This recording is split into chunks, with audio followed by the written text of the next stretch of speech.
This video is going to show you how to change your name as an adult, how to do it in Texas legally, and kind of walk you through the process so it's a little bit less overwhelming. First thing I'd suggest you do, if you want to hire an attorney, you certainly can, but you can also do this yourself. If there's a great resource in Texas called texaslawhelp.org. It's got a ton of resources there, and even as a lawyer, sometimes I'll turn to them and use some of their guides to kind of walk me through stuff. So on texaslawhelp.org, they actually have a guide for name changes. So if you want to search in the toolbar here, you would say name change and get your search results and click on that first one there. We're going to open it in a new tab. There it is. And this one basically has a lot of frequently asked questions. This is not going to be the exact forms. What you're going to do is kind of scroll down here, and this tab that says, I want to change my name guide, that's what you're going to click on, and you're going to open that link. And here that is. So I've got it here open as well. I'm going to close that. All right. So I want to change my name. This is a great resource for people who want to change their name, like to match their birth certificates. So this has a guide overview with some additional resources you can go to, the law library for the state, different books that you can check out at the law library, and common questions about name changes. Do I need a court order? Yes, usually you do need a court order. This video is going to walk you through that. Can I change my name if I have a criminal record? So there's going to be a criminal background check that's required. And so certain types of crimes, if you have certain convictions or a sex offender, it may not be possible for you to change your name. So that's something to take into consideration. If you're under the age of 18, you cannot use these forms. These forms that I'm going to walk you through are for adults, people who are over the age of 18. How much is it going to cost?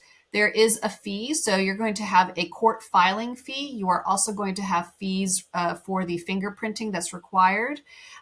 If you are indigent or you don't make enough income, then you can sign a waiver. It's called a statement of inability to afford payment of court costs, and you can fill that form out and they will waive some of these fees, but you do have to meet certain income thresholds in order to get that waiver of fees. So it is not for everyone. Here, there's a couple other little kind of FAQs. If my name is misspelled on the birth certificate, so they answer that. You may be able to do a correction, which you may have to do first. And then I was recently divorced. If you want to change your name, it should be in your final decree of divorce, but not everybody puts it in their final decree. So this would be an option. You can also do your name change this way. And children's names do not automatically change when you change your name. It is just your name that you would be changing. So if you are married, it is not a question on here, but some of you may be asking, if you're married, can you change your name? Yes. Even if you're still married, you can still go change your name. It does not require your husband's permission to have your name changed. All right. So let's go to the instructions and forms. So here we've got instructions, which is great, and it comes with the forms. You can print this whole thing out if you'd like, or you can just kind of follow along here online and click on the links as they come up. They have this guided name change of an adult, form and instruction set. And then I'm going to skip all that. If you want to get into there, of course, you can print that out and have that whole packet. So here's the checklist. They provide this really great checklist. It's kind of got this overview, and then you can hit expand and it'll go through each step with you. So I just want to kind of hit a couple of highlights here. You can read this for yourself, but some important steps here that I want to show you. All right. So the first thing you're going to need, your court forms. The two most important forms are going to be the petition, which is the request to change the name, and the order that the judge will then sign granting the change of name. And again, if you are indigent, then you would fill out the statement of inability to afford payment of the court costs. So let's take a look at this petition. I've already got it pulled up here. So you would click on that and it would take you to this form. And I'm going to increase the size here a little bit so you can see kind of what's on here. So this is what a petition to change the name of an adult looks like. I'm going to kind of scroll through here so you can see it real quick, overview, and then we're going to go through it real quick in a little bit more detail. So this first part, you're not going to have this information, the cause number or the case number, the court number. You're not going to have that necessarily right away. That's going to happen once you submit your paperwork, your petition to the court. They will then assign you a court, and that will be the court number, the judge that you're assigned to. And then the cause number or the case number will then be given to you as well. And so you will get those once you file. But you can figure out, your full legal name. Obviously, you can put that here. And you know what county you're going to be filing in. You should be filing in the county in which you reside. And so that's generally where you're going to file this. And it could be a district court or it could be a county court, just depending on where you're at, where you would be filing this. Discovery level, that's not really something you need to worry about. It's kind of a lawyer thing. So this is fine the way it is. Petitioner, my current legal name is. So you're going to put your legal name on here. And so if you have a married name, if you have a maiden name, if whatever name you have, whatever you are legally using, not a nickname, this is your legal name that you're going to put in there. Then you're going to ask the court to change your legal name to, whatever you want it to change to. So in most cases, you're going to want to say that it matches your birth certificate name, going back to your maiden name, because I think with some of the laws that are being proposed, that's kind of the point of this, right? Is you want to make sure that your legal name is now matching your name on the birth certificate. So you would want to change your legal name to whatever is on your birth certificate. Unless, of course, there's an error or something, and that's a whole kind of different thing you'd have to look into. The reason you want to change your name is, and so I filled this out. The reason I would put would be, I want to exercise my right to vote. I want my legal name to match the name on my birth certificate. You can put whatever reason you want. It's the reason under the law has to be something that benefits you and benefits the public. And so I feel like that statement, that reason is something that does benefit you and it benefits the public for you to exercise your right to vote. So I think that is a good sufficient reason if you want my opinion on that. But of course, you're free to put whatever reason you want for your name change reason. Here, this confidentiality program, I don't think most people are going to be, this will be applicable to them.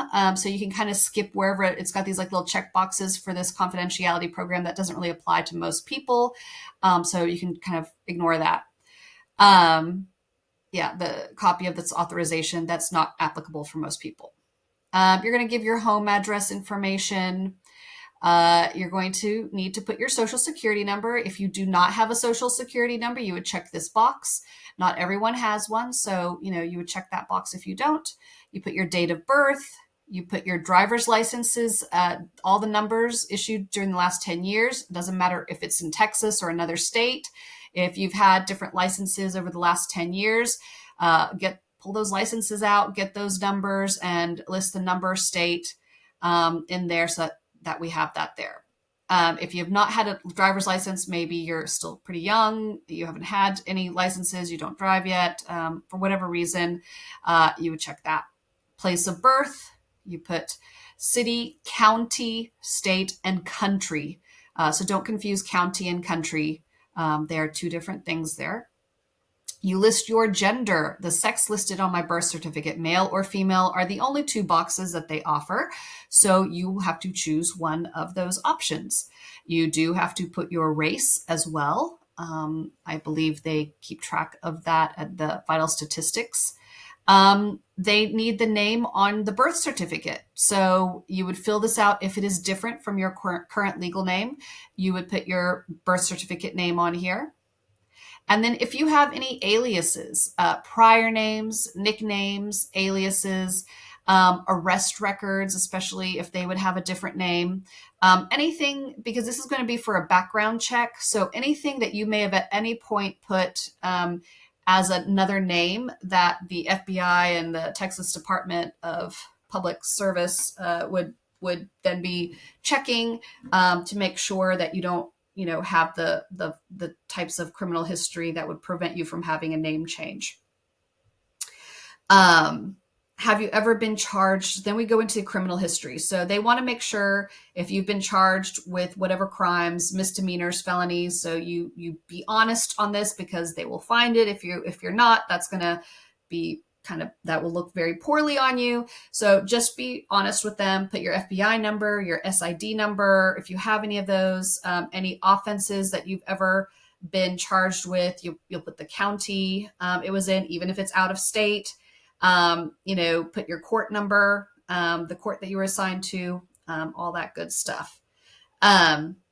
Going back to names and aliases, I forgot, sometimes we'll get a question on, do I need to put my prior married names? So if you've been married more than once, married and divorced more than once, then include whatever your married name was prior as well, because that was something that you had as a name that you used for a while as well. Have you ever been convicted of a felony? Yes, no. And like I said, there's going to be certain offenses that the courts will not allow you to get a name change. And that's just the way it is. So be honest in your offenses and put that all in there. Are you registered as a sex offender? Yes, no. Again, you have to provide proof if you have notified the appropriate law enforcement authority of your proposed name change. They may or may not grant it, but there's that. Request for judgment. I believe that this name change is in the interest or benefit, is in my interest or benefit, and in the interest of the public. So you are swearing to that, which, of course, if you're trying to exercise your right to vote, it is in your interest, and it is in the benefit and interest of the public that you vote. Then, I ask the court to make an order to change my name and any other orders that I may be entitled to. And so you'll just sign this, date it, put your printed name, your phone number, mailing address, email address, fax, if you still have one of those. Verification. So again, that's just you swearing under penalty of perjury that this information is correct, and then you would just sign it. You do not need to notarize it. This is enough, just this verification section that you are swearing that this is all true. All the information you provided on this form is true, and then you just put your signature there. Now, you must also attach documents to your petition. One of the key documents is going to be your fingerprints, a fingerprint card in a form that is acceptable to the Texas Department of Public Safety and the FBI. And you would write exhibit at the top, right? So you just follow these instructions. If you're convicted of a felony or pardoned, attach proof of pardon. If you've completed probation, just kind of follow through on all of these and make sure that this stuff is attached with the word exhibit on top, and you just attach it to the petition. So that is the petition for adult name change. Okay, now going back to our instructions. The second form that you're going to need to have is going to be that order changing the name. So the petition is asking the court to grant your name change, and the order is when you will go to court and you'll present the order to the judge for the judge to sign. So let's take a look at that order. The order is this. Let me increase the size here. So you should have a cause number at that point, because before you go to court, because you will have filed that petition for the name change. So at that time, they will give you a case number or a cause number, and you will write it here along with the court number. You just make sure that this top section matches exactly what is in that petition that you filed. Okay. And the order, you're going to have a hearing, most likely. Most judges do require a hearing. It may be in person. It may be via Zoom. Some of them will just take it by review of the documents. It's called by submission. And so we're going to talk about that in a minute. But whatever date the hearing took place on, that is the date you put in here. So you can do that the morning when you go to court. You can just put that date in there. You can let the judge or the clerk fill that in.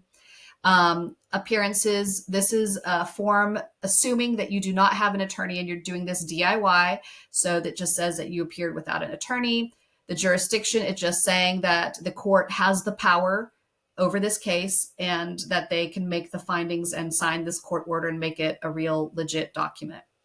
A record, there may be a court reporter in the courtroom. If there is, they'll check the box, and if there isn't, they will check the other box. Findings, this is just kind of what the court has to find. They just have to say that these are the things that the court believes are true. And what your legal name is, name on the birth certificate. So you're going to fill this information out for the court. And again, make sure that it's all matching what you put in the petition. You're going to put your aliases and former names, your home address, your social, all your driver's licenses, date of birth, place of birth, petition, your gender, your race, whether or not you have the criminal background stuff. That's all listed here. And that's more felony, all these check boxes, sex offender.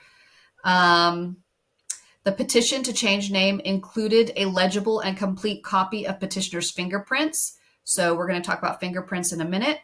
And that this change is in the interest or benefit of the public and the petitioner, the person changing their name. And so these are just all the findings that the court is going to have to make, saying that you check all these boxes and that it's good to go. Assuming everything is good to go, then you're also going to fill this out for the judge too. Just put, the current name. This is going to be where you want your future name to be, the changed name, the name on the birth certificate, and the name on the birth certificate is changed to blah, blah, blah. That should be this, that should not, that's assuming it's not going to change your birth certificate. I'm assuming here in this video that you're not going to be changing that.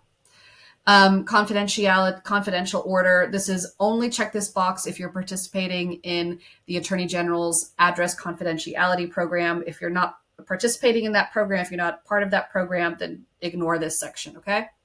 And other orders, the judge has the power to rule other orders, make other rulings if they need to kind of clarify and enforce things. Really, they shouldn't need to. This should be everything you need for just a basic name change. And then the judge will sign it here. Do not fill out this section. This is for the judge to fill out. Let them fill this out. All right. So now we've gone through that. Let's talk about, so that was step 1 in the checklist, making sure we get all those forms filled out and prepped. Step 2 is get your fingerprints taken. So this is another sort of step in the name change process. You've got to get your fingerprints made on a Texas DPS or FBI fingerprint card. And so sometimes people get kind of, they have a roadblock here trying to figure that out. It says, this unfortunately doesn't give you a lot of direction, but I went and searched it up for you guys. And if you go and Google it, you kind of figure out that you go to this form here. So this form here is for name changes. It is fingerprint cards to the DPS FBI for an adult legal name change. Actually, I believe I got this form in here, but I can't quite remember where I found it. So if you search a little bit on this website, maybe it was in the guided name change of an adult, something like that. So if you need to have this form, find it. It is off of texaslawhelp.org. You just have to kind of dig around for it a little bit. It's not right here where it probably should be. So here's the form, and I'm going to walk you through this as well. So where to get your fingerprints taken. So you can call this phone number, 1-888-467-2080 to schedule an appointment at a print and go fast location. It's FAST location. Or you can access the website at www.identtogo.com. That's www.identtogo.com. And I will show you that website in just a minute. And you're going to select the fingerprint cards. They cannot be transmitted to DPS electronically. And there is a fee for this service, $20. So it will cost you $20 to go get the fingerprint cards, which you will get 2 fingerprint cards. And you only have to submit one of the cards to the department of Public Safety, and the other card is going to go to the court. So that's why you get two cards. One card is going to go to DPS for their background check, and the other is going to go to the court. So they get to match everything up and make sure you are who you say you are. Then, in addition, so it costs $20 to get the fingerprints taken. Then you still have to pay additional fees. So DPS charges a $15 fee, and then the FBI charges a $12 fee for processing the background check and actually performing the background check. So you need a cashier's check, a certified check, personal check, or money order made payable to the Texas DPS in the amount of $27, and attach that to the fingerprint card that you're going to give to the DPS, along with a copy of the court-filed petition. So we will talk about filing in just a minute. Just letting you know that part. Information on the card, it's going to have to be a legible set of fingerprints, and it's going to include basically all the stuff that you have in your petition. And when you have the card, you'll see on there, I've had to fill these out for other things, and so you will see on the fingerprint card, they're going to collect all this information, but it will also be on your petition. So the important thing to remember is before you go to the fingerprint place, have a copy of the petition that has already been filed with the court, and it has to be file stamped with the court. So if you have not filed your petition yet, file your petition first, get a stamp from the court that it's been filed, and then bring a copy of that petition with you to the fingerprinting place. A stamped copy of the filed petition must be attached to the fingerprint card and include the district court number and case number. So then you're going to have to mail in, mail, like regular old USPS kind of mail. You're going to have to mail the card to the Texas Department of Public Safety, Central Cash Receiving, P.O. Box 15999, Austin, Texas 78761-5999. And the responses, so they're going to run their little check. It usually takes 2 to 4 weeks for them to get that done. And they are going to then send it. So DPS is going to send it directly to the court. That is why it's so important for you to have that petition with the card when you mail it in, so that they know exactly what court to send the response to. So the background check, and it's going to be like a thing that says, it'll have either that your criminal background check is fine, you're cleared for a name change, or you're rejected. I guess they don't send the rejects, but the ones that are approved, they're going to send it directly to the court. And of course, if you have questions, you can call them there. So that is that instruction. So I wanted to show you from this instruction sheet, this ident2go.com. That is this page. So when you go here, it's a little bit confusing because it talks about digital fingerprinting, commercial services, and consumer services. We do not want digital fingerprinting. You want consumer services, which has fingerprint cards. That's what you're looking for, is fingerprint cards. So you go there. We scan down here on the left side for services, digital. No, we do not want digital. We do not want birth certificates, not photo. We want fingerprint card. So you go to fingerprint card. Here it is. This is what one of these cards looks like. It's got a nice little picture here and there. And you're going to find up in ident2go center near you. So, I'm going to type in here this Dallas, Texas zip code, see what comes up. Oh, here are all the locations I can go to in the Dallas area, right? So you would just follow that and make an appointment. There's another way. You can also scroll down to the bottom here to print and go, schedule an appointment. So either of these. So let me show you what that looks like. So schedule or manage an appointment. You would click on that. And you would just fill out the information here, follow next, and go through those prompts. And I will show you what the other one looks like. So schedule an appointment. Again, same landing page there, schedule or manage, and you would just go through that and get your fingerprint scheduled. So that way, hopefully, makes it a little bit easier on you. So now you know how to go get fingerprinted, and it's really not that big a deal. Just this is kind of the, it's just a lot of steps to do, but it's actually not that difficult. It's a very fast process when you get fingerprinted. So, and it, and because I've done these name changes for other people, it really it's a pretty quick process. Generally, usually, so. Um, I don't think there's anything else I need to show you on that. So let's go back to our checklist. All right. So now we've got our fingerprints taken. All right. If you have a felony conviction or a sex offender, you're going to have to collect all this additional paperwork. I'm going to assume most of you are not those. You're going to make copies of everything. So your petition, the fingerprint card, you're not going to make a copy of that. You have 2 originals that you get. Whatever you need for filing and stuff, you're going to file. I actually think that this step 5, file your petition, needs to go before get your fingerprints taken. Just because looking at those instructions, it says you need a filed petition. So I think step 5 should actually be step 2, just in my opinion. If anybody from texaslawhelp.org is watching, that's just a suggestion there. But filing your petition, that can also be a little bit challenging if you don't know what you're doing. So you can file it in person. So you can always go to the district clerk's office in the county where you live, or the county clerk, whichever is going to have jurisdiction over a name change. And you can go give it to them directly, wait in line and pay the fees. And this is instructions here. Bring copies of what you're filing with you. So copies of that petition. That's really kind of what you need, just a couple of copies of that.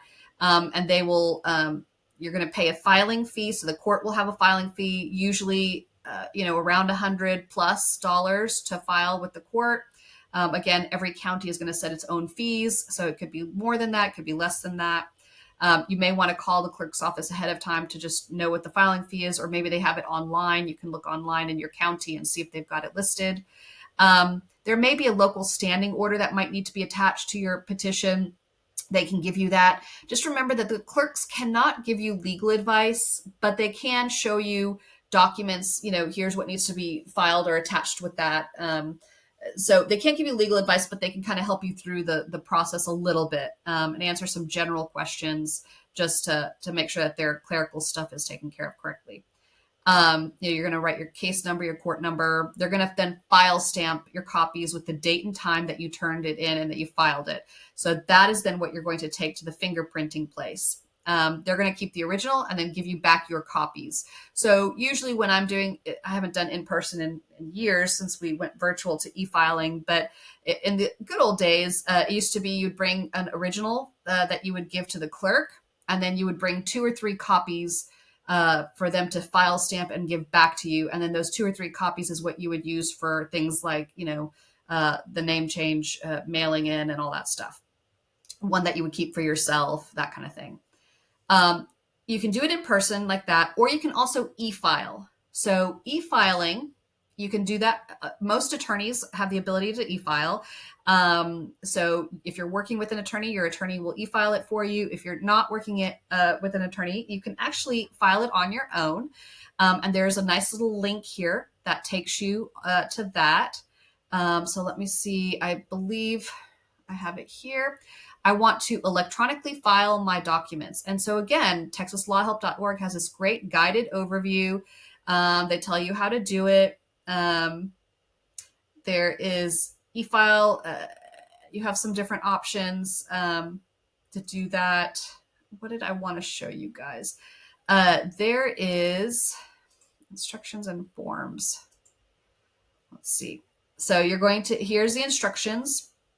If you're going to do the e-filing service provider, this walks you through how to set up your account and submit your case. So I'm not going to go through e-filing today, but you can read this and get that. If you need to know about e-filing, contact us and we can help you. But this is pretty good instructions here. One option is the eFile Texas has a self-help. They have a guided interview menu, which is great. So when you click on this guided form, I think it's this one. Let me see. Yes, that's it. So when you click on that, it will actually take you to the interview menu. for the name change of an adult, and you can start, and it will actually ask you questions and get you help to e-file everything. So I can't do it because I don't have a petition that I'm filing, but it'll walk you through it step by step so that you can then e-file it on your own. So don't be thrown off by e-filing. If you want to e-file instead of going in person, this is great. It's a great tool. It walks you through it. It's pretty straightforward. But again, if you have any issues, feel free to contact us and we'll see what we can do to help you out. So once your petition is filed and your fingerprints have been submitted, then we wait. You can call the court. You may get a notification. You can call the court. Just be proactive about it because they will not always notify you that the background check, they should send you an email or they should send you something to notify you. If they don't, after about 2 weeks, I would call the court and check in on it, see if they've received anything, and just kind of keep following up as needed. Then you're going to set a hearing date and go to court, get ready. So there's a couple different ways. So some judges will have virtual hearings like Zoom, and that's how they may have the hearing done. Some may have it in person, and some may have it by submission. So what you're going to have to do is once you get your court number, you're going to call that court, you're going to talk to the court coordinator or their clerk and ask them how they like to do it. And you're just going to have to do that county by county. Again, there's some links here that you can use to figure that out. And then tips for the courtroom, definitely look at that. You always want to be very respectful of the judge, even if it's virtual, and make sure that you're following courtroom etiquette. You will go to your court hearing, and this great resource has sample testimony for an adult name change. So we'll open that up and take a look at that. So here's sample testimony. This is just for you. This is not something you're going to turn in or give to anybody. This is just like a script that you're going to be able to use. And this is the testimony you're going to give to the judge. Okay. So I won't go through all that. It's pretty much just repeating what you put in your petition, swearing that it's all true and accurate. And that's that. And then when you're at court, you will hand the judge the court order. They may have instructed you to e-file that as well ahead of time. If so, do that. And then the judge will approve or not approve your order. And if everything goes well, the judge will sign off on it, giving you your name change. And if there's an issue, usually the judges will tell you what the issue is, so that you can go and correct it. And that's about it. You want to ask for certified copies. So once the judge does get the order signed, it will have to be filed with the clerk's office again. So it will have to be filed. And then you want to get certified copies of the order from the clerk. So this is the other document. They will not stamp it as filed. What you're going to do is get certified copies. And they will probably charge a fee for certified copies. It's usually by page or a flat fee.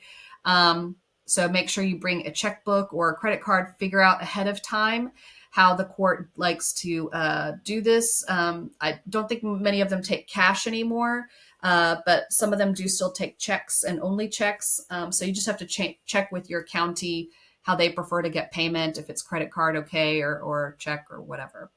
But I would suggest at least 2 certified copies, but it depends where you're going to want to change your name. And we're going to talk about that in a minute. But anytime you need certified copies, just go back to the clerks, and it could be a year later, 10 years later. You can always get certified copies of the court order if you ever need to change your name some more, like you need more copies of the court order to change your name somewhere.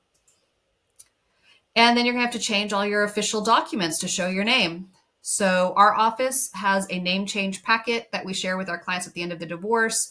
Again, if you'd like access to that, give us a call and we can share that with you. Social Security Administration, driver's license, voter registration, passport, birth certificate. Those are kind of the key ones that you want to take a look at. They've got nice little links here to take you all that, which is great. Voter registration is the one that I wanted to show you guys today. So you can go to the Secretary of State, which they have here. but it says requested file was not found. So I did a Google search for voter registration here. So voter registration Texas. If you do a search for that, you will come up here with this stuff. I just went to this first one, vote.texas.gov. You click on that, and here's your voter registration information. And on the left side, we've got how to register or update your information. So you would click on that because you're updating your information. Maybe you're registering for the first time. So they have instructions here on how to do that. Registering to vote for the first time, click these different links. If you are renewing your driver's license, updating your information, click here, so you've got all these different options, self-explanatory. So you follow that and make sure you do that because that was kind of the whole point of changing the name, right? So I believe I have gone through everything here. So you've got the forms here if you need to print them individually. You've also got the links within the checklist. So that is an overall guide on texaslawhelp.org's guide on how to change your name in Texas if you are an adult. So I hope that was helpful. And if you have any questions, need any help, get stuck on anything, please contact us. We are Divorce for Women by Women, Alexandra Geczi Law Firm, www.familylawdfw.com. That's DFW as in Dallas Fort Worth. And we are here for you. We want to support you. And if you have any questions, let us know. All right, take care.